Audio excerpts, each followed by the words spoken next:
les costumes que l'on voit dans l'exposition sont présentés sur des supports faits sur mesure, que ce soit pour les costumes présentés à plat ou sur mannequin.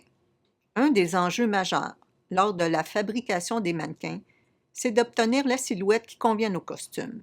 Pour de nombreux cas, on peut tout simplement tenir compte de la date de fabrication pour définir la bonne silhouette. Mais pour les costumes qui ont été portés lors de bals costumés, c'est la richesse de la documentation et l'observation des costumes qui nous ont permis de définir les bonnes silhouettes.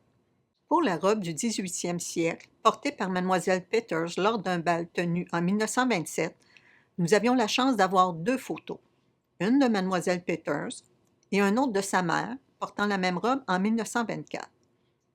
On voit sur le corsage de la robe deux grandes pinces sur le devant, puis un pli supplémentaire ajouté de chaque côté du dos.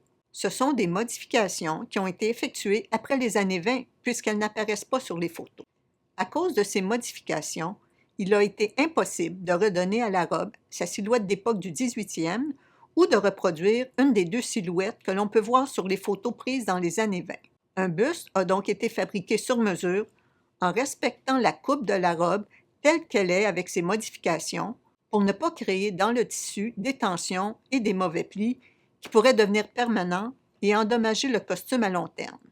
Venait avec la robe une paire de paniers fabriqués à partir de bouts grands et de papier de soie et qui ont possiblement été portés lors des bals des années 20.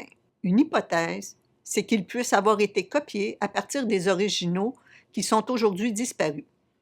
Plutôt que de les restaurer et de les utiliser ou de les reproduire tels quels pour donner la bonne silhouette au costume, ils ont été remplacés par des paniers souples faits de coton non blanchi dont on peut contrôler le volume.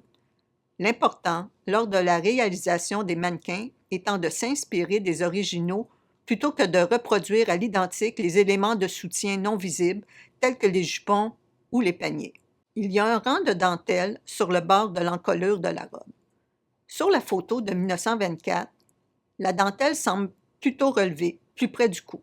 Puis sur la photo qui a été prise en 1928, la dentelle est rabattue, ce qui nous fait voir un plus grand décolleté. Pour ne pas endommager la dentelle qui est très fragile, nous avons respecté la manière dont la dentelle se comporte naturellement, c'est-à-dire en étant relevée.